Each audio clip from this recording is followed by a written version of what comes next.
And we're live. Welcome to the Button Shy Game Jam finale. As you might remember, on Friday or on Thursday, we set out a bunch of conditions and started a game jam with Button Shy and Jason, who's down there. So now we're going to go through some of the designs that were submitted. We got 10 submissions. It's awesome in just 3 days. First thing we want to do is we want to introduce ourselves, though. So Emily, we'll start with you and come off mute first. Hello.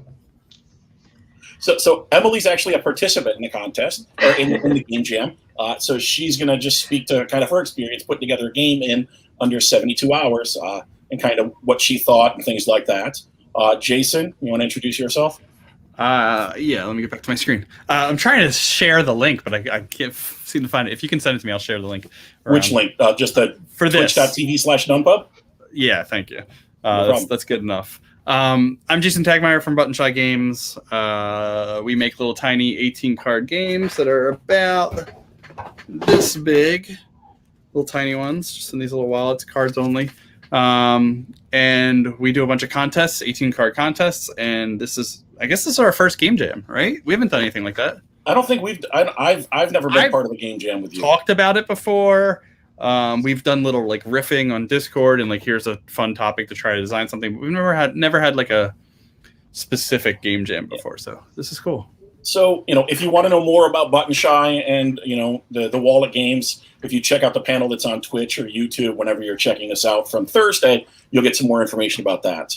But we wanted to start, and I'm sharing my screen now. Hopefully we can get that in on the back end. So we're going to talk about Emily's game first. Emily submitted a game called Moon Landing. Emily, do you want to, what made you jump into the game jam?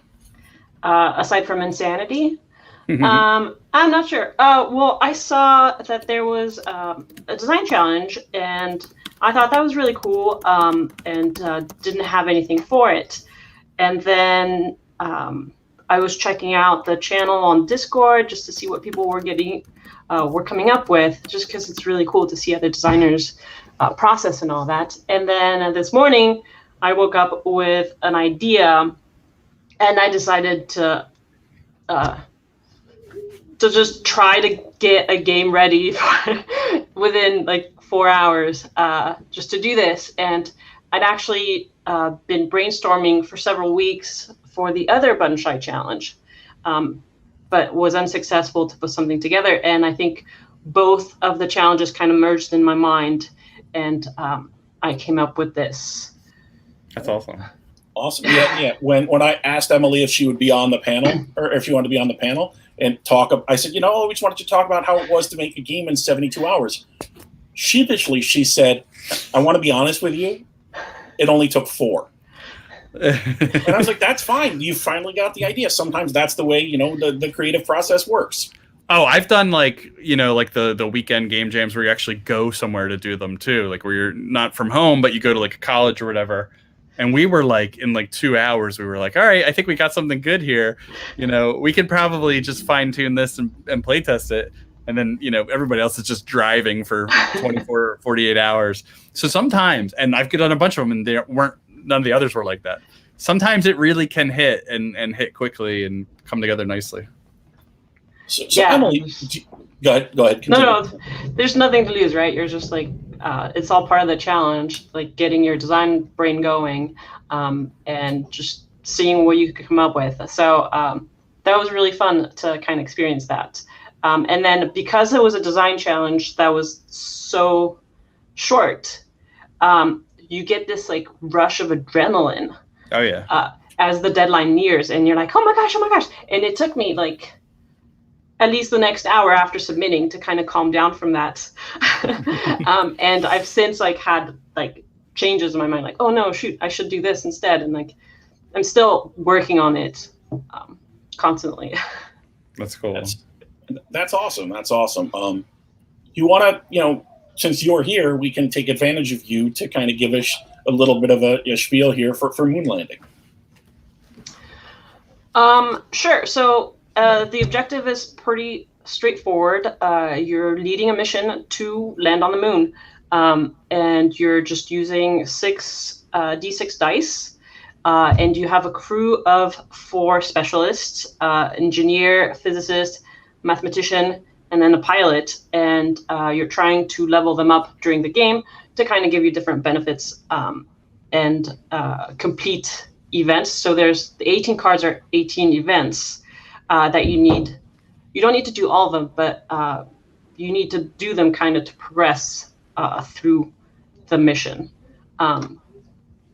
So we can start with, so at the end of your round, because it's a solo game, at the beginning of the round, so there's 2 phases. Work, so you roll all 3 dice to kind of level up the specialists, and they need specific sequences of dice. So, for example, the engineer need triples, right? So all dice need to be the same. Physicist needs them in a row, so like in a suit, like 2, 3, 4. And the mathematician needs 2 dice to equal to the third. So it's like an equation, right? Yep. So you have 3 attempts to get one of those. If you don't, then the crew takes damage. There's also damage that could be lose condition. And then, so after you level one of them up, then you get an event. You can pretty much do any card that you want. So the cards are labeled 1 through 18. And you can choose, your range is equal to the pilot. So if the pilot is leveled up at 2, he levels up differently. But if he's at 2, then you can add 2 to your last mission. So if your last mission was a number 4, then you can do mission 5 or mission 6, right? And then you have a certain number of dice that you can roll once, but you can use a specialist for that. And each card requires a different specialist. Like if you see here, it says mandatory specialist, so that's the engineer. So you would be able to use the engineer ability for that. Did I not write the abilities on there? The abilities are down on the PDF for the player sheet. Bam. So the engineer would allow you to flip a dice. So you can do that. And then if you succeed doing the event, which means you have to get equal to or higher than the event number, then you level up that pilot and the specialist, and then you go on to do another event. Sorry, that was a lot of babbling. But yeah. No. And so I forgot to mention we rolled some dice for some restrictions, and one of those was that the game must somehow involve space. Yes. Yeah. We had one that Jason came up with that got rolled. That was the cards had to be horizontal. Mm-hmm. We had another one that said that you couldn't use a 3x3 grid. And then we also rolled a die that said you could have up to 6 non-card elements in the game. And I like how you list those 6 card elements out, and they include the 3d6, the mission sheet, which is kind of like your player board, player aid, and you list 1 writing utensil. I like that. Those are only 5, so like you still have you're still under. One. What's that? You're still under. Yeah, you're still under. So you made efficient use of it. So, Jason, did you have any feedback on this? I'm just trying to grasp everything. So basically, are you fully rotating them from the one side all the way up to signify that they are achieved? Is that what it is? So the 3 rotations? So the cards that are at the top are the available missions that you can do. And once you do it, you line it up. You see where there's the 1 next to the Earth? So you line them up horizontally. Yes. Got it. Right? So yep. I have a little sketch. So like this. Oh, yeah, I see it there. Yep. All the successful missions. And each card has 2 sides, right? It has a success side and then a... so they're like cut in half. There's a success side and then a fail side. So depending on which, you will rotate the card and put it under. So that way you can see like, oh, I failed this and this and this, but I've also like succeeded on these things. And then the 3, you can roll your dice up to 3 times. Can you save things in between the rolls, or is it straight re-roll the whole group? It's re-roll, but so during the work phase, when you get it, for example, so if you were going for triples, if you roll that, then you will just circle that engineer thing, and that means your engineer has leveled up.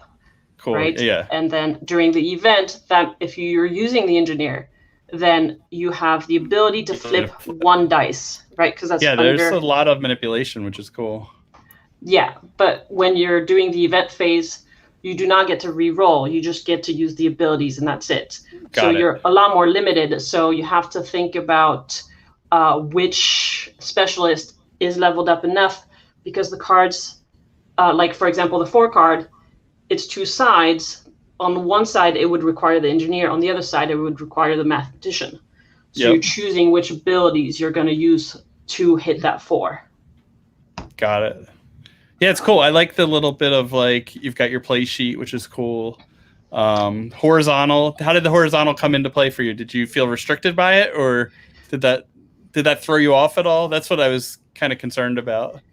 No, it wasn't at all. It kind of helped inspire. That's good.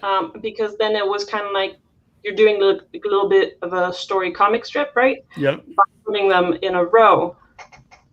So having them in a horizontal line kind of helps visualize what you've gone through.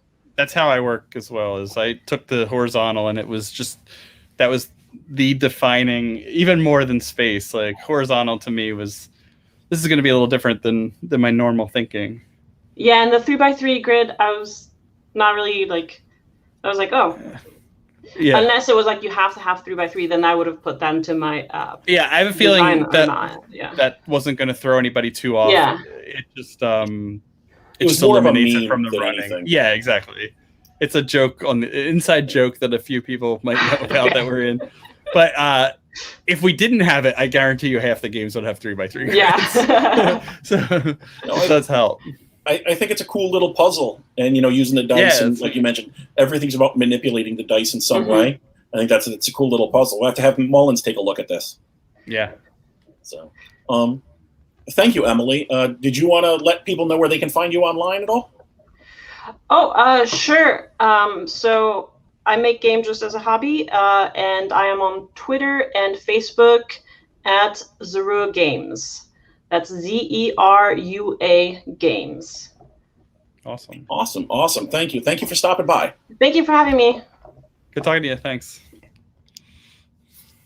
All right. So that's the first one, and it's amazing, seeing what somebody can come up with in less than 3 days. Less than 1. Yeah, in this case. In this one. So wanted to go back, and we'll start here. We've got a game here from Ethan called Astrological. He says that, it's a game for 2 to 4 players based on the zodiac. Players are going to create connections between stars, gaining points, losing points for negative connections. Each star card has unique abilities. Thinks that there's decisions combined to make it a highly strategic and fun 18-card game. So if we look at the rules, gotta find it. There we go. Here's the rules. And we'll make this full screen for you, so it'll help you out a little bit, Jason. I'm like real close. Yeah. It's the 40-inch TV for me, so I'm good. Yeah, I'm on my little tiny laptop. Yeah. So, we're going to set up here again, 2 to 4 players, 20 minutes. Ethan says looks like we're going to shuffle the deck, place it in the center of the play area, place the top cards, 2 top cards face up, forming a horoscope. The player who most recently, checked their horoscope goes first. Love seeing some interesting little first player information. So it looks like the player with the hand, is going to choose one of those cards, place it face up in front of them, forming an area. When it's placed in that area, we're going to do whatever the text is on it, and then it's going to be replenished, and the hand is going to be passed. So this looks like it's got a little bit of that Sprawlopolis, where it's like you have the hand, you do a thing, and you pass some of the hand, and more comes in. A little bit of that, and a little bit of Love Letter with the 2-card hand. Like 2-card hand to me is always Love Letter. You've got 1 core choice to make. Which one are you doing? Which one? So it looks like so you can make connections based on whether there's a green circle or a red circle, and then we're going to score some points based on those. And if you play a star sign card in your area, and you have a card which makes the connection to it, it's an automatic connection. So there's some puzzle here going on. Looks like we got 4 elements. Air, earth. Are there pictures of cards, or is it just the rules? There is a P&P. Oh, okay. It's just I have just a funny comment once I say it. I don't know how funny so we got a P&P here that will give me a second. Because I'm look at me on two imagining screens. on the four on the on each edge of the card being those half green circle, half red circle, if I'm understanding correctly.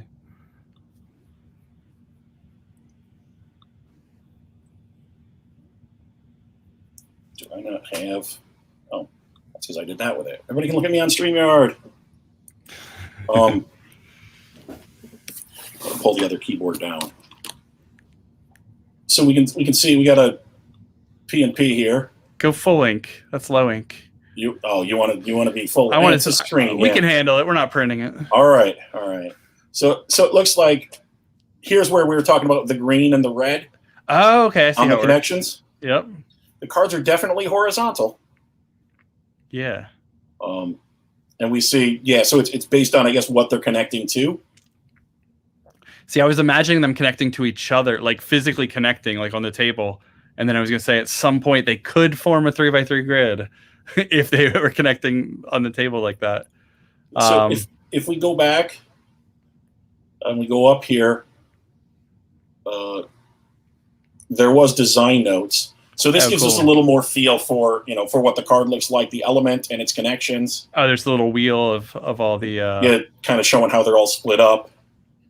This is funny because I tried years ago. You might even remember. I was trying to make a like a horoscope game, like and those connections are everything. I mean, everything has a. Oh my god, it's like a good, a bad, and another. I can't remember the title of it. But this one has positive, negative, and there's it's got the one directly across from it, and then the ones that mirror it are bad for it. So. Yeah, it's a super mathy system that's perfect for gaming. Yeah. It's so it looks like something you like you said you were already trying to figure out how to do some of this, and I think it's interesting with the opposing powers and whatnot. I always struggled to find the story and the fun in it, so this is cool. This is good to see, and it has a very that black and white look is obviously for a quick thing, but it's a cool look. It's got a cool tone to it. Yeah, it gives you that night sky feel. And a little bit of how games like a party game like a Cards Against Humanity like that is it doesn't have any art because it's all in your head and what you kind of come up with and there's so much story in the Zodiac that it's cool not to feed it to you. Yeah. So I think a cool little idea. It's it took all the elements and. Again, Ethan didn't use any of the extra bits, just the 18 cards. Yeah, that's pretty pure. That's cool. It's interesting that it says 2 to 4 players. Yeah, because okay. So there's some extra 3-player. There are an extra. There's a little change for 3 players. Looks like we're dropping down to 15 cards. Got it. So that's cool. What are the instant abilities? 2 Eclipse cards, which only have instant abilities. That's your solar eclipse. Right there. Immediately play a card from the horoscope to your area. Got it. And the one above that, there's something above that. Is it the lunar eclipse? Oh no, that's air because it's showing the element cards and the way they work. Yep. So, it was awesome bringing Emily on. Now I wish we could have brought some more people on. So. Yeah. Let's see if maybe we can pull that off. There's some talk in the Design Jam chat. Oh, I can't see that. No, it's okay. I can now. I just have to. Okay. So we're just so it's a pretty cool little quick game again. So now we can move on to let's check out number 2 here. So we've got Reed Ambrose has created Dreamt. It's a solo 18-card polyomino game. We're going to go into look at a. Well, this is interesting. Game. We've had recent conversations about how to make polyominoes with cards only. So I'm curious. Okay. I'm curious if Reed was in on those conversations, and I'm curious of the implementation. I think Rob Kramer brought it up. So here we got some different cards. Again, they're all every single one of them is horizontal. Looks like we've got a front and a back. Yeah, it looks like a cutting along the sleeves and folding along the dotted lines. Yeah, super easy PMP. So, look at that, like swatches of color. This is so fancy. So if we pull up Dreamt, we've got some rules here, and I can make the rules full screen for a minute. Solo. We talked about that solo and 2-player gave you a lot more economy. It gives you card economy, and it gives you like playtesting economy. Like you can actually get it tested. Let's see. So we're going to choose a couple different levels of Dream. We're going to place that card horizontally at the top of the play area, shuffle the remaining cards, and deal 5 into our hand. Over 3 rounds, it looks like we're going to try to complete Dreams by placing cards in the area, creating the formation with the element shapes. Pretty simple turn. Play a card, then draw a card. Again, that quick decision-making thing. So, playing a card, the shape must fit within the formation. They must be placed horizontally. They must be placed. So you're, placing your card down. Yep. And you can't go all 4 directions. You can only go, 180. Yep. Because then we keep that horizontal. And then when the Dream is face up, it's a 1x1 shape. When the elements face up, we use the full shape of the card. A round is going to end when we complete a Dream. We're going to turn the completed Dream card. We got vertical. I don't know if that's allowed. You said every card. Well, the card's laid out horizontal. You can yes, they are. You can twist it. I think that's fine. When you complete a Dream, you flip over all the cards in the play area to where the Dream side is face up. And then it's now a 1x1 shape that we can use as part of our next Dream. That's cool. To win the game, we're going to complete all 3 Dreams that we pulled out and then score cards left in our hand in our draw pile. I forgot about our restriction of 1 page of rules too. That explains a lot. Yeah, we're getting. That's why we're not seeing pictures in a lot of these rules. Sure, yeah, because we gave them that one page of rules. But yeah, so multi-use cards. You're trying to build up the Dream using the shapes, and then also now this can become part of those shapes. So we got another one there. Just just put some work into it. Put a lot of thought. Some of these are getting pretty. The order you're going to build these in is going to get pretty intense to make sure that you can get these shapes right. Yeah, the shapes are pretty big. Some of the pieces are small. So I think the way you play the game is going to be figuring out some of that puzzle. Yeah, and with 18, it might be a little bit of backtrack. There's only some of these might require half the cards, if not more. Yeah, just figuring it all out. Again, another one you'll have to have Mullins take a look at. Exactly. So that one's close to a 3x3 grid. Yeah, it's a 3x3 with a little wing on the end, but not a 3x3 grid. So what we're going to do is we're going to bring in Chris now. We got another special guest. There's chat going on in the back end talking about games and people wanting to being jealous a little bit of Emily because that was just a spur of the moment decision. So we're going to talk about Chris's game, Stargazers. Chris, welcome to the show. Hello, everyone. How are you? Hello. So Chris, how did you feel? Going through this process, was it, what made you decide to jump in? What, where did you, how did you do it in more or less than 4 hours, like Emily? Slightly more than 4 hours, but if I had to kind of pull everything together, like I started just after the announcement for Space, though I have a small confession to make. I did not realize there was a 1-page restriction on rules. If I knew that, I could... 1-page restriction. Okay. But the font could be as small as you wanted it to be. Well, see what it looks like. That sounds like a real college paper sort of thing. I could have fit everything on 1 page. The 2/3 of the second page is just examples. It's going to be 1 page. Yeah. I mean, the whole idea was just brief, so you can get through it, and you're not killing yourself over tiny details. Oh yeah, exactly. But So to answer your question, my initial thought was to think of a way of connecting stars as well as the previous game.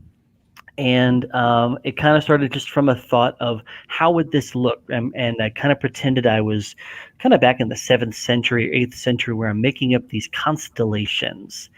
And I'm looking up at the stars in the sky, and I am seeing all of these stars, and I'm making up the constellations that we now kind of know and love today. It's not strictly astrology-based or astronomy-based, But yeah, so you've got 18 cards only. You've got two. Each side of the card is used. The black side towards the top there is the thing you're trying to create. And then if you scroll down a little bit, the blue side are the stars in the sky, along with some of the various patterns that come in. Oh, I see. So yeah, on your turn, you start with a gold card in your hand, secretly known to you and only you. You draw one card from the deck, and you place it basically anywhere where you can, so long as long edge meets long edge or short edge meets short edge, and you can kind of offset the cards a little bit. But as you're playing, you're looking to kind of create the sequence of the cards. You're not trying to match the exact shape, just the sequence. So if you've got Cassiopeia there, you've got blue, touches blue, touches blue, touches red, touches blue. And of course, the blues are more common, the yellows are a little bit less common, and the reds are comparatively rarer. Kind of like how it is with real stars. So maybe, I don't know. It made sense at the time. Is there a picture? Is there an example of a? Is there an example of a completed one anywhere on the? Yes, if you scroll in the rules, so there's a couple of example plays there, and if you zoom in on that example constellation, I see it. Yep. So you can basically complete a constellation in probably 2 or 3 cards, maybe 4. But the whole time you're looking for this sequence as you play. So you have a reason to pay attention even when it's not your turn, which is always something I'm trying to do in games to avoid downtime, basically. Yeah, I was curious if so there can't be any interruptions within it, but things alongside of it are all okay. Yeah, could start with an extra one, and there can be more off to the sides. That's cool. Yeah, so there is some ability to skip stars that don't fit your sequence, but if you go back to the page, the print and play page, what it has basically is you have a starting value for that card. So it's based on the types and the quantity of stars, and every star you have to skip to form that pattern costs you 1 point. Oh, I see. And you can do that up to 3 times. So you start in the lower left corner, and then if you have to skip 1 star, you rotate the card 90 degrees to show your new score. Got it. But what happens with the goals is that after you finish your goal, you reveal it, you trace it out for all players to see, and then all the star cards that you use get flipped to the bottom of the deck. So you're going to be reusing stuff and hoping that you can get your pattern in there before other people do. So that's cool, and it's a shared. One shared night sky in the middle of the table. That's cool. That's neat. I think it's really neat, especially how it's pattern but not shape, or sequence but not shape. Yeah, and for extra challenge, I should acknowledge that this game was I literally finished this about like 2 hours ago, 3 hours ago. So it has not been play tested yet. This may break horribly, but what kind of worked is I was kind of puzzling the whole thing out, and in Tabletop Simulator trying to make sure everything kind of fits and works is you're looking at this pattern. And when you're making the sequence, you can start from any star in your goal and then, connect any adjacent stars. Yep. So you have a lot of different ways that you can make the pattern, but you only need one that works. That's neat. I find, we talked a lot about 1 to 2 player games, and how as you get to higher player counts, it becomes a little harder to, card games a little harder to make things work. But I'm impressed seeing that we play 2 to 6.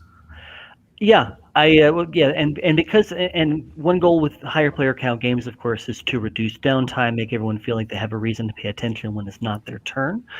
And I think with 6 players, you'll all have 1 gold card, and you should never need more than about 7 or 8 cards in the night sky, and then the game ends whenever you can't draw a card, basically. So if mine is formed on the table, the one that I have a card on, but off turn, what happens then? What I have right now is that you have to wait till your turn to claim it. Okay.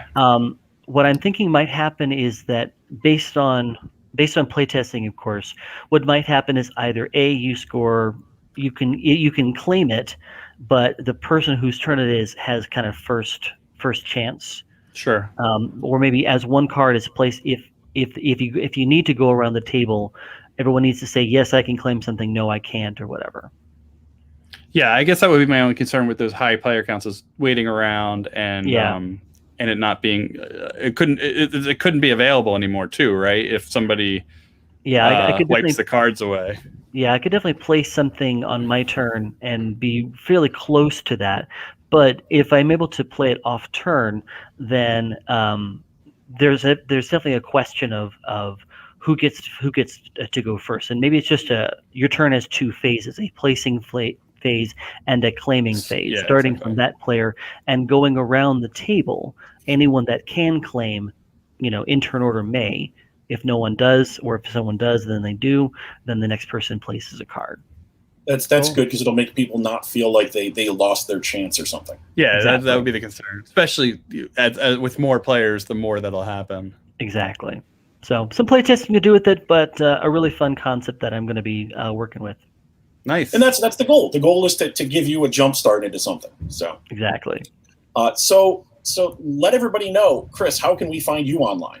Sure. So I'm online at entrogames.com, ENTRO games.com. I'm also the co-founder of Virtual Playtesting, meets Mondays and Thursdays, and I'm around in the Facebook groups as well. Awesome. Thank you very much. Thank you, Good guys. seeing you. Have fun. See you around. So we're up to 2 Constellation games now, Jason. One used the astrological sign. This one specifically uses the constellations. Do you think we'll see more of those? That might be our brave rats of this jam, right? I mean, it's the way the instruction. I mean, just the horizontal. There's and something. There's the always horizontal and the space just kind of might have come together. There's always a common thread you see in like 4 or 5, 40% of the games. We did a game jam or not a game jam, but a little contest for Rektar it's our little Godzilla from Sprawlopolis, and ended up with 4 games with almost the exact same title.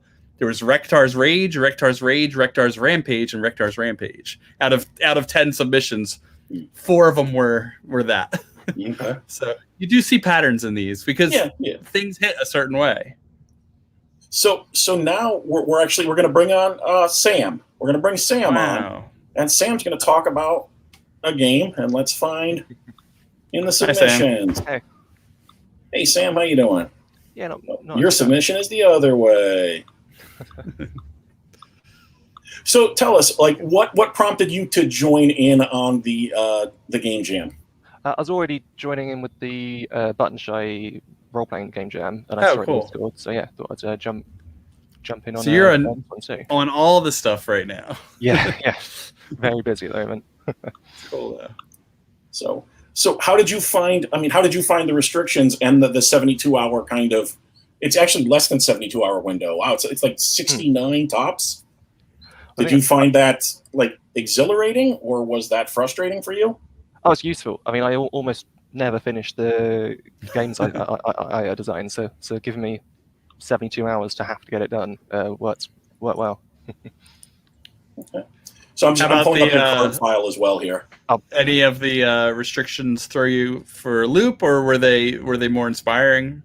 It was the horizontal cards thing that got me, because the second you said it, I thought about train carriages, which was a shame, because then a little bit later on in the stream, you mentioned train carriages. Well, that's because Travis only makes train games. Yeah, Travis makes train and like journaling RPGs and things like that. Like that's Travis loves the 18xx game, so I just had to, especially because Travis designed Penny Rails, which was a train and economic game in the format, just a different style. So we just had to milk the person that was there. So yeah, that's funny though that you were already thinking that.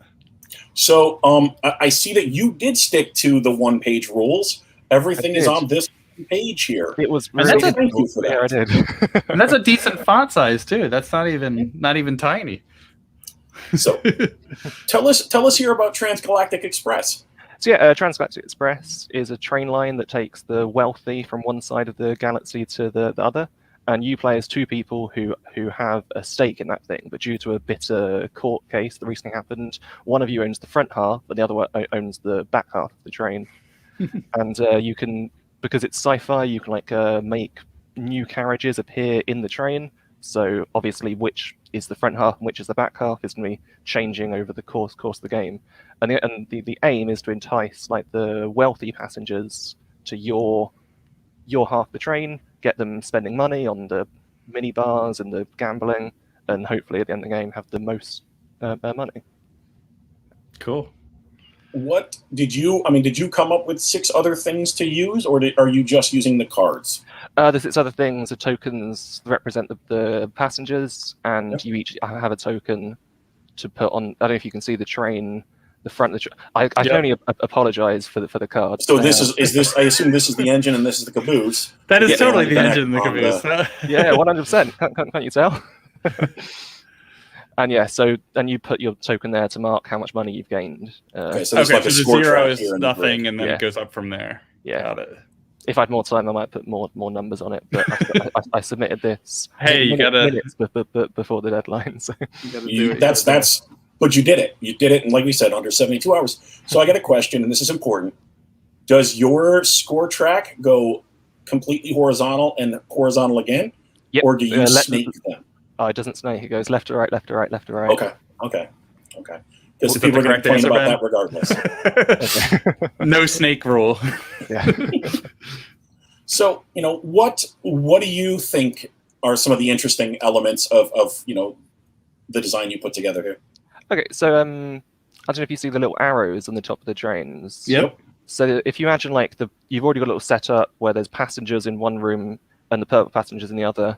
So you might be able to like set yourself up. So let's say you got the 5 purple, the one you got your mouse over now, already down. Then you might think, okay, I need to try and get the purple passenger here somewhere. So you will preemptively pick up a card that moves the purple guy in the direction you want him. So say the card above it has a purple arrow, but doesn't Yep. have a purple space. So it will like pull the guy from the left carriage because there's nowhere for him to go. He'll keep going right until he finds somewhere to sit. So if you can set up rail where there's no purple guys in the way, you might got to grab the purple passenger from all the way to the other side of the train and pull him to your side and get a big payout from it. That's cool. Is there a token for each passenger? Is that how that works? Or Yeah. So there'll be one of each color. Yeah. one of each color? Yeah, so it's the 5 token or the 4 token colors, and then Yep. 1 each for the score track. That's neat. Where do the tokens start at? They start on the so- ends.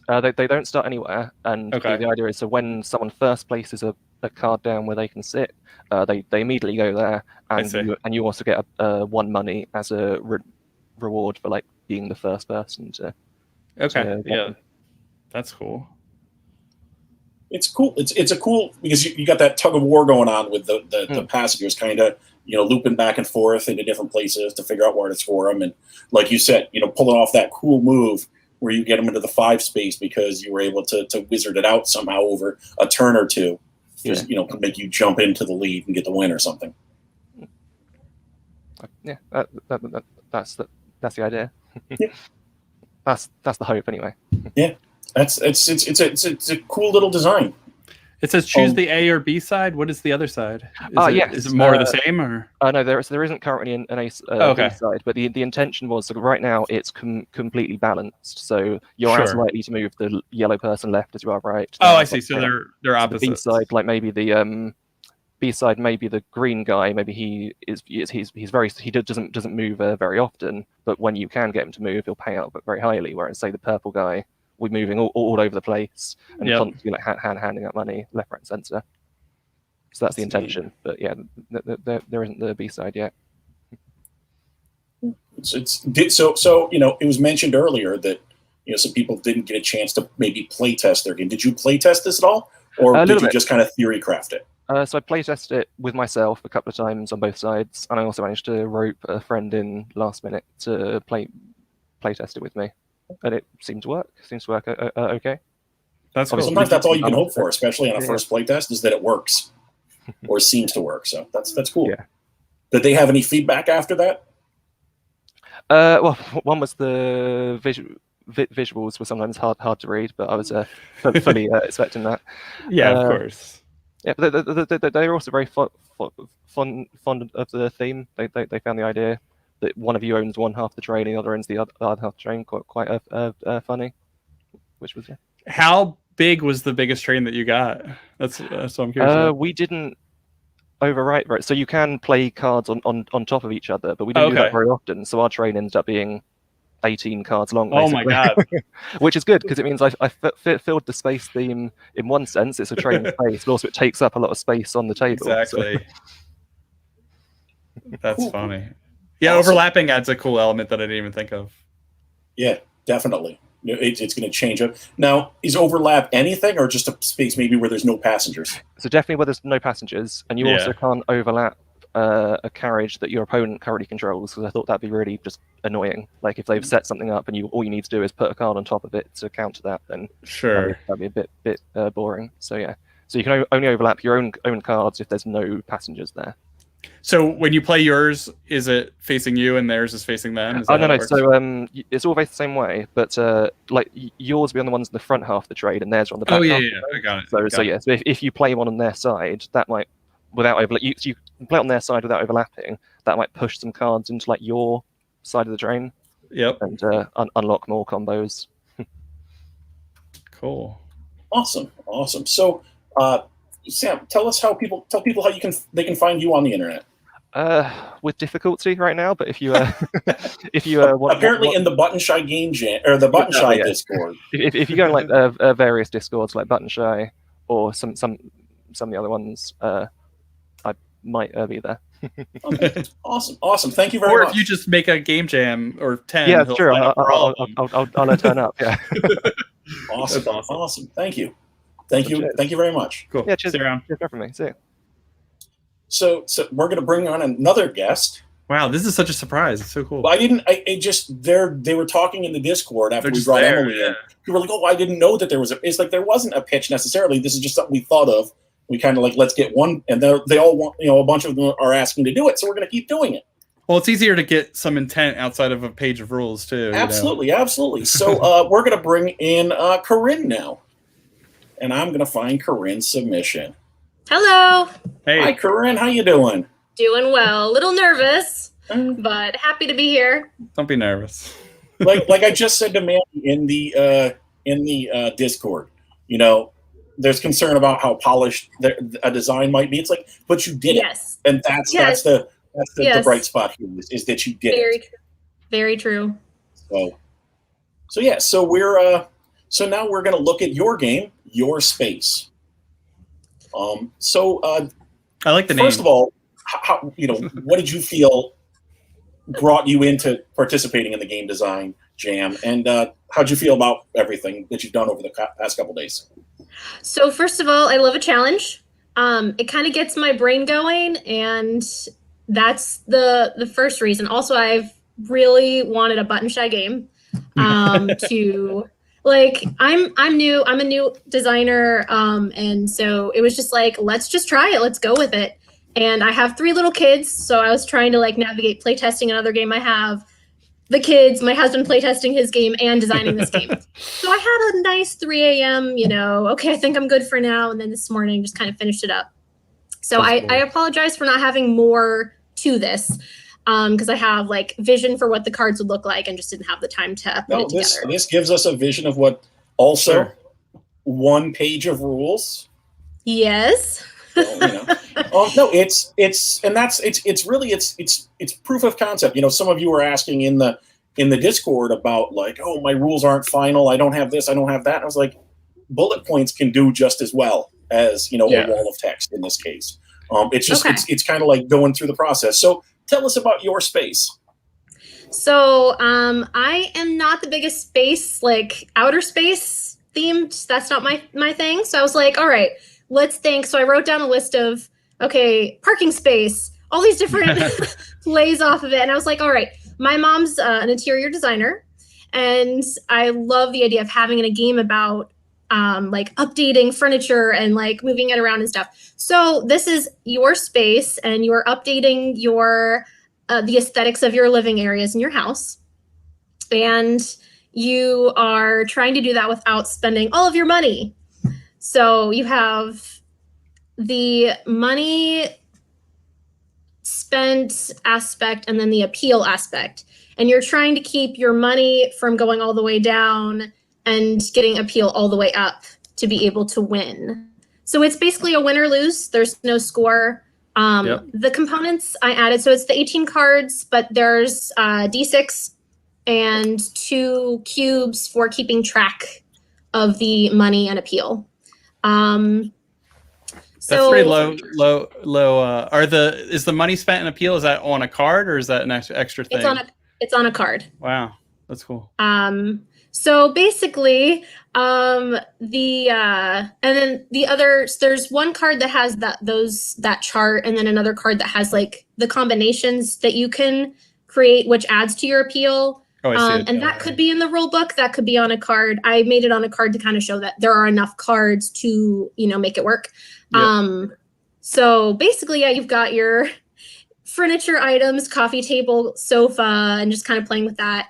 And I'm kind of envisioning it like you're looking down on the space, and you've got every card has a rug on the other side of it. And so you have a draft row, and you decide how many cards you want to have laid out in the draft row. And you use the die it's kind of a push your luck thing. So you have, between 1 and 5 options of how many cards you have laid out in front of you. You roll the die, and that affects how much you pay for the items. And then that affects your money spent. And then when you place the cart out, and I wish I had a visual, it's hard to describe kind of, like you already have one card out in front of you and you have the corner numbers. When you place that card's number on the corner of one of the cards that are previously laid out, that's going to be your appeal, or those 2 numbers that you add together. Okay, I see. You can see it on the example there. Yeah. So this coffee table would be an 8 then? That rug would be a 1, I believe. That would be Oh, yeah, it's so it'd be a 5. There's a 1 there, so that would be a 5 in appeal, and then the coffee table would cost 4 unless you rolled a 4 or below, and then it would be 8. And so you're playing with the push your luck on the draw, or the I'm losing it. All right. You're doing well. Draft row, and then you're playing with space, and then the combinations mean that you need to have certain cards connected to get those extra, like the extra, oh, this is nice appeal. And then you are playing with, man, I really want to get that set, but that means I need to put more cards in the draft row to be able to grab from. So it's kind of that, like, yeah. So I thought of a cool thing that I didn't see it here, but you said you either win or lose, but you can win and then check your amount of money that you have left, and you have a little scale for how good of your win, right? So That's you true. can win That's a with good point. $10 left, or you can win with 20, and you can try to keep going playing and getting better and better wins. Yes. The cool replayability good point. side. Yes. So I have played like half of the game. Haven't played a full game. I didn't mention that it is a solo game. Yep. I'm just based on the number of cards, based on some of the things you're deciding. I'm thinking 20 minutes, maybe 30. I mean, that's hard to say, but yeah, it wouldn't be a very long game. So Sure. yeah, just like the vision I have of it in my head is like, oh, I wish I could communicate this better. But yeah. No, I think you did a good job. You're pushing your luck on what you're putting down, because then that's going to help you be more efficient in your money. You're trying to pay attention in some cases to these combinations so that you can get better appeal. Yeah. And there's that pressure of this one going up and this one coming Yes. down.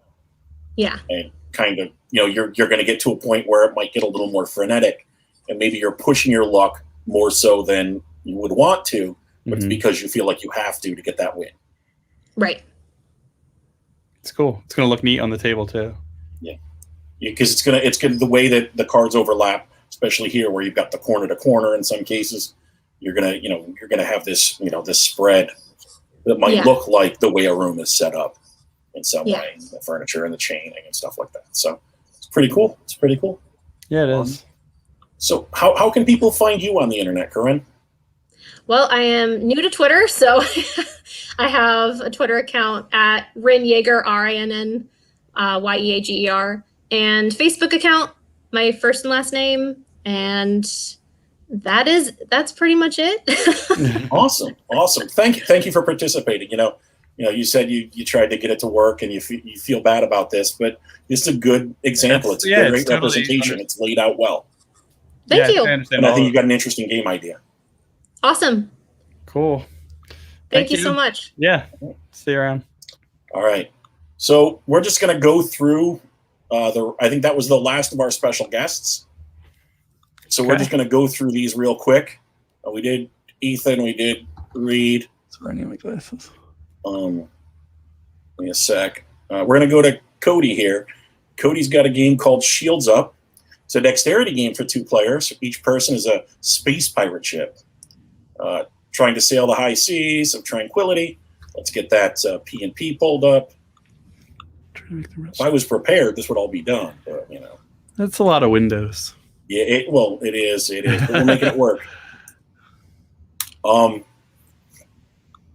So we're going to, take turns throwing our cards across the table, try and make their missile cards line up with the opponent's shields, or mines land directly on the opponent. 2 different colors of shield can block the opponent's attacks, so you got to pay attention to what you're throwing and where. And I know that, card throwing is something that Button Shy's played with already, Sure. even in space. But it looks like this is going to be different than the way that, that Snow Moon does it. Yeah, I can see it a little bit on the edge of that card. Looks like Yeah. the cards have a border, and Yep. you're. Let's see. So here we got some cards. We got some player shields and missiles. And it looks like you're trying to make the corners line up. We'll get back to the rules here in a second. But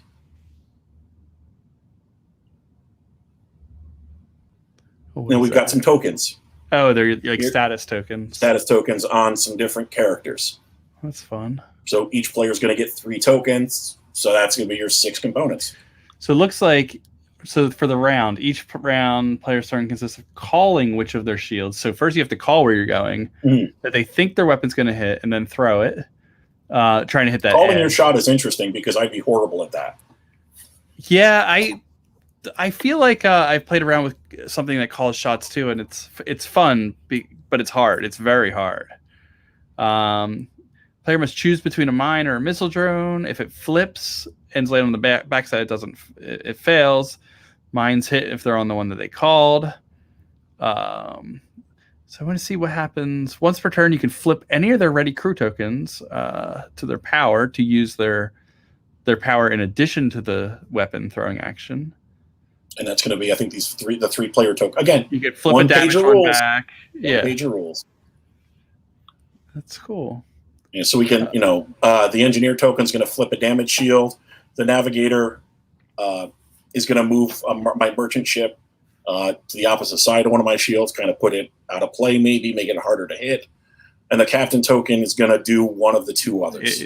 Yeah, so you essentially get one, the other, or a third one that's your That can be choice. both, but the interesting thing here is it starts exhausted and only comes in if one of your shields is destroyed. So it comes in to help.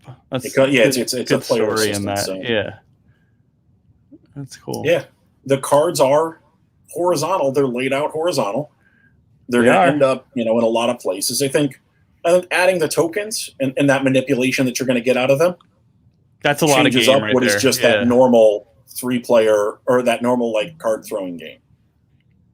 Yeah, exactly. And then it says it starts out in the other 4 shields are adjacent to the empty sides of the main sheet, making a plus shape. Lay down the weapon cards in a line in front of the shape, and the other ship starting to form the distance between the 2 ships. After determining the starting distance, you take your weapon cards back to hand. That's cool. That's what I wanted to see. If you can get on to 2 Manipulate your at a setup. time. If I call one, but I can land on another one with Mhm. it with a extremely precise throw. But calling is interesting, like you said. Mhm. Yeah. And there's a couple. Josh Edwards might enjoy something like this. No, Josh Edwards would, and nobody would enjoy playing with him because he'd call and nail every shot. Yeah. But what's cool about some of those cards is you see the one has the player 2 missile there has 3 of the green. Yep. And then there's other ones that just have 1 and then 3 of the orange. So there's some cool choice in which one you're going to throw. cool little take on things. Yeah, I and love that card card throwing. So, yeah, that's awesome. So thanks, Cody. Yeah. All right, we will move on to the next one. We did Chris, we did Sam, we did Emily. We've got Manny, and Manny was, Manny mentioned that they didn't feel theirs was as polished as everybody else's. But we got a 3-player co-op. Manny playing out stuck the it. last 13 minutes of Apollo 11, or when it landed on the moon. Manny's in a 3-player loop. It seems I've been following some of his other games, and another one's 3 players, which is funny that he's in this 3-player loop going. Yeah. When's Let's the see. 3-player only Button Shy challenge?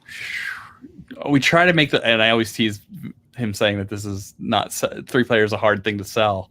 So that's why we won't have that challenge. It's a hard one. I do it, me, my wife, and a child. It's a good one for us because any more children, they're all fighting. So it actually works. So we're going to land the lunar module successfully. We're going to fulfill the remaining cards. So this 1201 alarm there were a bunch of alarms as they were starting to land on the moon. Yep. And so they had to figure out if it was go no go in like the last little bit. And so they kind of did that, if I remember correctly. It was they got to the point where Neil Armstrong might have almost been out of fuel because they had to find a good landing spot as well. So there's a whole bunch of stuff going on. So players can't discuss what's in their hands. So we've got some interesting things going on with communication again, because especially in that situation, you might have one person in the lunar module and the others, one of them's in the command module, and so they're actually separated out. Radio could get interfered or something. So it's kind of thematic in that way. So Mission Control can announce the condition of some of the cards that are upcoming. So we're going to shuffle all the cards, deal 1 to each player, add 2 remaining face down.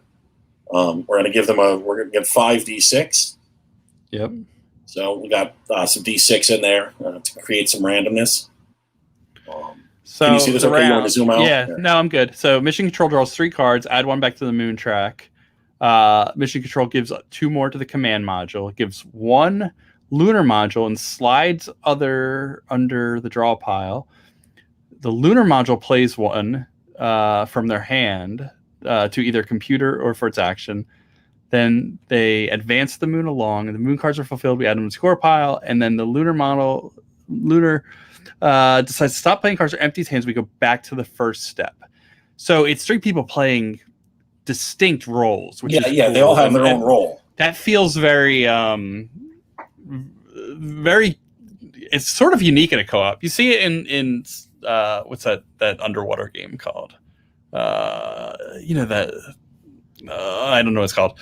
It's like 8 players in a sub. You know what I'm talking about? Sonar, Captain Sonar. Yeah, exactly. So like it has that feel, which space and sonar, it all feels right to have those very distinct roles, which is it's cool to pull that off in just 18 cards. And that makes sense why it's 3 players specifically, because without one of those roles, you're going to miss half of those steps. Yep. Let's see if we had a P&P or anything here. I didn't. No, so we're just looking at these rules. Sorry. I've seen a card. There was some font discussion going on Discord using the NASA font or other fonts, and my response was always, it doesn't matter.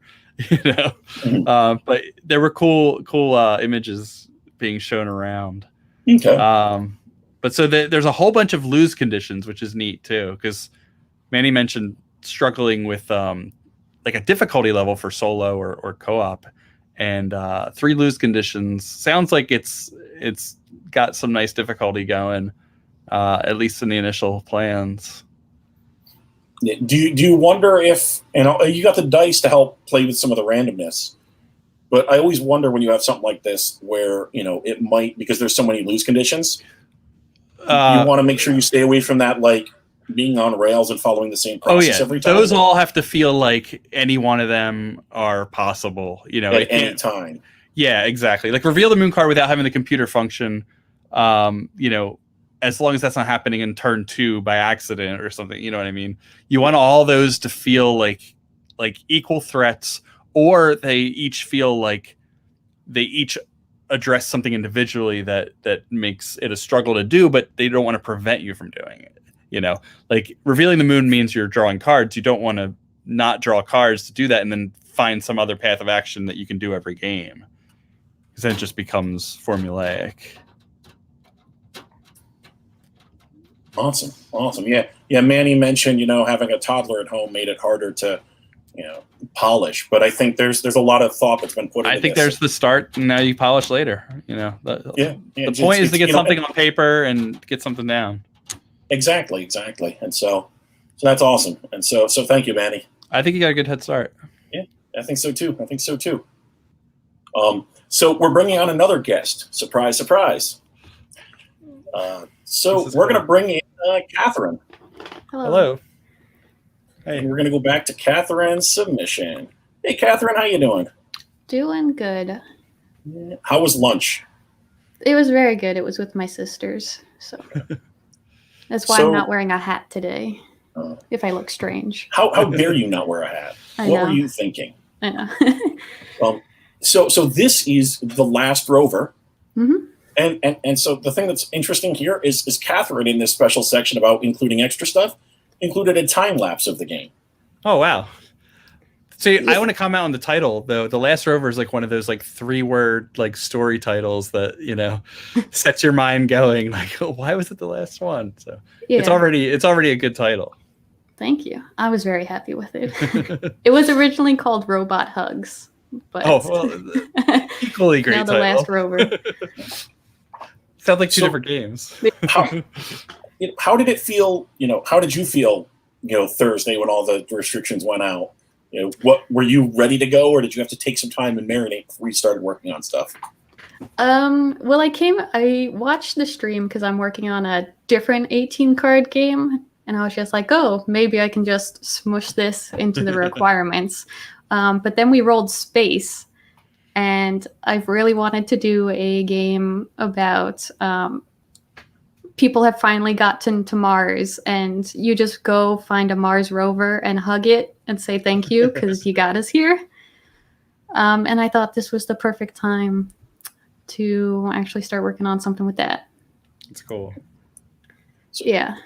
So it's a solo game. Again, we mentioned that solo and 2-player were pretty easy. You only used 2 cubes. Yeah, I like did that. Did you feel the need for extra stuff or for the extra bits or?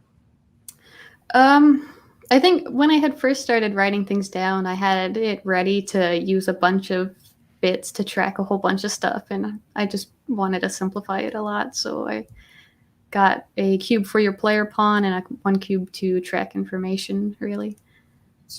So tell us about The Last Rover. Yeah, so you've made it to Mars, and you borrow a rover or a buggy to go find this last rover that everyone's forgotten about, but it's still just barely alive. And you're trying to get there to tell it thank you before it dies, or that you have to turn around and go back because the Martian night is rough. So the way the cards work is one side is a grid with some different icons, and that represents the Mars crater that you're exploring around for the robot. And then the other side is a country and a rover name, because you can't quite remember whose rover you're going to go see. And each of the rover and countries have different special things about them so that you know you're following the right path. I'm curious if that was inspired by the other restriction that we didn't use, which was using a language that was not I don't remember what the exact restriction was, but you had to use some non-English words. Non-English words. I think I forgot about that. So okay, it wasn't a restriction; it was just Yeah. one that we went through. But having the other countries is neat. Yeah. And I made all the flags, so they're fake countries. But yeah. That's cool. So at the bottom of the rules there's a sample to say how you win. You need to, I also use space in the sense that you need a space on the board to represent where you found the rover. And you need to match all the icons and have your player pawn around that space since you're there. So you can say thank you to the rover. So the one that's circled in the red, is it showing all of the icons on those two cards up to the left? Is that what that is? Yeah, so the center space of that red square Is represents open, right? yeah, that represents the rover that you found. Got it. And each of the 7 icons around the inside the red square correlate to the 2 cards on the top left Got of it. the rover and the country that you needed to identify. And Is then that- your player is the white cube. Is that the shape? Oh, I see. Okay. And is the shape the square? Is that the shape you're always looking for, or is it just that just happened to be with the where those icons happen to be? You'll always looking at the 8 spaces surrounding a space, but you Got can it. build that space anywhere. Is it possible that this could be an empty space that shows the bottom of the table too, just because of the way the cards are laid out? No, it has to be part of a card. Okay. Yeah. Got it. Neat. And what is the the deck over there? Is that face up? Is that just another card? Is that what that is? Yeah, so here we go. I got cards. Oh, look So at the that. one side is either the rover or the country. So this is a country one, and it has your requirements and a battery life. And then on the back side, oops, Oh, I see. is the Yep. grid and the different icons that you're trying to match together. Got So it. you'll have one card in your hand on the rover country or rover side, and then one card on the grid, and you can play them on either side to the board. So if you play one on the countryside, you're just overlaying the ones that are there. Yes. So on the country or rovers, there's a black cube going, and that's the battery draining. So Yep. if you replace a card and it has the cube on it already, you'll reset the battery because you're Oh, like, that's oh, fine. it was actually this one. So Yeah. it's the battery limit I thought I had is wrong. That's cool. So that's a way to give you more time throughout the game. Because if that cube has to move and there's no space, that means the robot died and you didn't get to see it. Neat. And they all look like they're different in length, right? I see a 2 and a. Yeah, there's 2, 3, and 4 amount of icons you need to get together. That's a fun choice. And do I want to get more time, or do I want to, But it might change my whole Yeah, plan, for the exactly. backside. That's cool. Awesome. I think it's a cool little thing here, and we'll do the fun thing. Yeah, I want to see that. Yeah, I mean we won't play the full 2 minutes, but Can we make that a Yeah. requirement for next time? Time lapse. there's a barrier to entry with that. See, what happened was I was going to make a little overview video, and then I just didn't have time. So I To just do sped up the voiceover, yeah. recording of my playthrough. Don't tell anyone why. It's good. Yeah. So you can see making decisions. So your white cube, can that is there any restriction in moving that, or you just kind of set it wherever you need to? So it'll be placed on any open space on the card that you play. Oh, And okay, I at the see. end, it has to be in that In the- grid around the robot, because otherwise it. you're too far away to see it.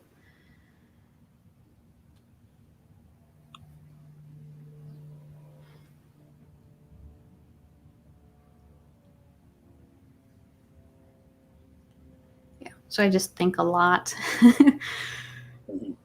No, it's. But at a solo game, you're gonna think. You're gonna try to figure out what you need to do. So that's, Yeah. And with that, it's basically free reign to place it, right? It's just Yes. has to cover So something. yeah, you can't play a card if your person's going to be covered up. Pretty much is the Okay. only restriction, and it has to stay horizontal, so you can flip it 180. Yep. And so that was we Cool. just saw the same example that you had over. Yeah, here. in the rule book. Yeah. Yeah. That's awesome. Nice. Thank you. So, Catherine, how can people find you on the internets? Yeah, I'm on Twitter at PlayNictophobia, and I shout into the void a lot, so you can come shout back. All right, I will. Cool. Thank you again. Thank you. Good to see you. Good to see you too. So I did that. I'm just going through and making sure we got everybody. We got Chris, we got Sam, we got Manny, Mary here. This might be our last one. Deep Space Showdown. No, so we did Moon Landing. I'm just trying to get rid of the ones we've already done to make it funner. So A side-scrolling space. So side-scrolling. That's a good. yeah, so this is this one here. Oh yeah, this was cool. So yeah, so we've got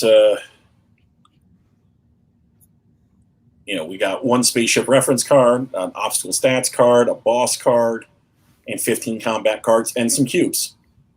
Nice. Nobody went So- too wild with the extra components. No. That's good though. With the We cage joked that rules and- like I mean, we could have had somebody use like a piano or something. Yeah, yeah, exactly. So it looks like we're going to shuffle the cards face down, set them off to the side, place the boss card face down so that the open space side is showing. We're going to form a field of combat, get our reference card horizontal, and then get our obstacle stats so we can keep track. It looks like we're going to be tracking some stuff. And so here's, the layouts of the cards, the strength Sure. and speed, whatnot, some symbols. So we're a spaceship attempting to clear the area of alien invaders. So we have to, traverse through the combat field to reach the final boss and defeat it. We're gonna get 2 maneuver shoot actions during this phase. We can move and shoot. That's cool. That's not you have to choose one or the other. Yeah, that's So- good. That's interesting. You're constantly shooting as you maneuver. So It's like anywhere you- like Gradius, Yeah, like you absolutely. you I'll hold that show you button the down the pictures whole here time. of the cards. It's like 18 card Gradius style. Yeah. So then we're going to take our second action. We got some instructions on how that movement works. We're always going to move horizontally. And we're going to reveal the same amount on the next card as we go. And we're going to move certain number of grid lines based on some outcomes. We can get bonuses by moving over some boon icons. This reminds me of Battle at Kemble's Cascade a little bit, which is Yeah, like Gradius Yeah, but with smaller with 18 footprints. cards. That's a Yeah. whole mess of a footprint. So that's and then you're going to run through the boss battle once you've done the run. It looks like. Now you face the ultimate alien threat. You must vanquish it to rid this corner space of its menacing and destructive presence. Combat, then move. So you need to destroy all 3 of the boss weak spots before you can damage the core. Once it reaches 0 health, you defeat the boss and won the game. I assume this was solo. Yeah, I think so. It doesn't say, but I have to. assume Nothing this is said solo. otherwise. Yeah. And then you lose if you're unable to reduce them to 0 before you Before run you're out out of of combat time. cards, or your health is gone.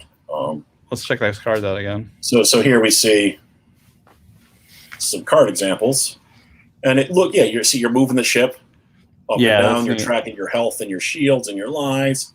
You've got different All your different things stats. going on here on your ship card. Looks like you're moving up and down, and like they said, you're moving forward a certain number of spaces. So Yep. you've got to kind of pay attention to these grid lines a little bit, so that you don't run into something that breaks you, and then you reveal a new card and Flip the kind card. of go from there. That's cool. There's a couple. So here's one kind of getting into open space. Here it shows a little, we've moved a Yeah. certain space, so we've opened up the next card a little bit. Oh, that's neat. That like little You can reveal. only see the same amount of open space in front of you at all times. as you are. Yeah, you see 1 card length. Yeah. That's So cool. it's kinda cool. That's really neat. So awesome. it's a way to track it all in one card. It's Yep. like your player card, your avatar card, is also your your helper Yeah, card. So you don't need a that's separate neat. card for all that stuff. That's the thing where you can throw out a couple new ones of those here and there and have different ships that have different behaviors. And Yeah, you can, this is something, you add some extra cards or something. yeah, or this is like the it'd be easy regular to ship. expand and- something like that by adding a new boss and a new ship or something. Oh yeah, you have your new ship that's like the heavy gunner and Yeah.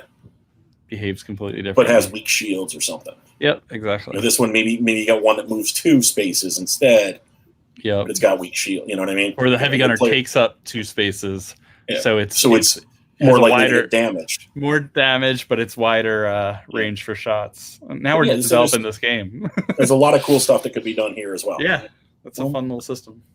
And I think let's close that. I think that's it. Let's make sure that was all of them. Yeah, that's all of them. That's all 10 that we had because Chris had, rolled 2. But that's, we went through 10 different games in a little over an hour here, and we got some of the designers on too. I think that was pretty awesome. Yeah, I didn't expect that at all, so that's cool. The one thing I didn't check is I haven't been watching the Twitch stream, so I don't know if we had any questions. Oh yeah. But yeah, because I've been running this instead. Sorry.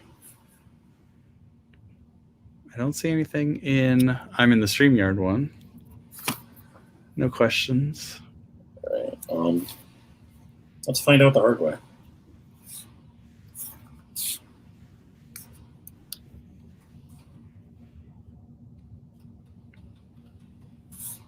So, what do you think? What's your experience been for this game jam? I know you've run contests before, but game jam is kind of a different animal. Yeah, contests. The comparison, like contests, feel very.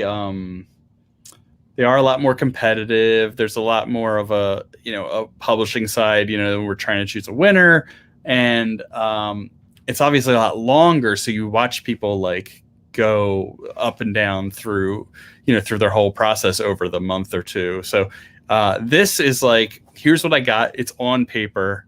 No room for slowing down. No room for even thinking about anything. I just want to get this on paper, it's so fun. Like when we do a quick contest, it's amazing. And then we do these long ones, which I consider 2 months long.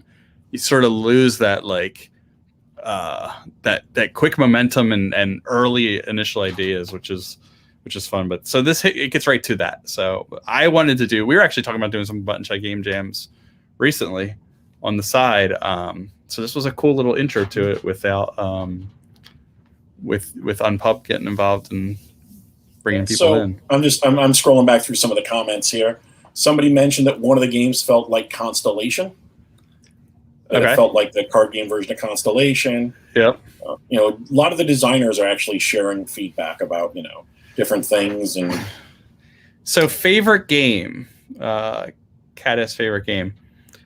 It's hard to tell. I did like the way that one Constellation game did. Where the shapes didn't matter. That was neat.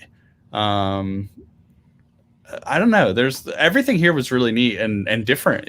We didn't see a lot of the samey stuff. So I expected a lot of rocket ships and stars with that whole in space. Like it'd be easy to just jump on all of that, and we got some of that. But it was very creative in the way it was used. Yeah, there is some cool stuff in here. How often are Button Shy contests running? We have one running right now. It was May and June, and it's at the end of June. We're collecting everything. It's make a 18 card role playing game in 18 cards. We've done. I think this is we didn't do any for a long time, almost a year. So we did 3 at the end of 2019, 2 at the beginning of 2020. We were trying to do them almost monthly, but it was really difficult to playtest them. We couldn't get together as a group and do what we were doing at the end of 2019. So we slowed it down. But it's not the last one we'll see this year. So a couple a year at least.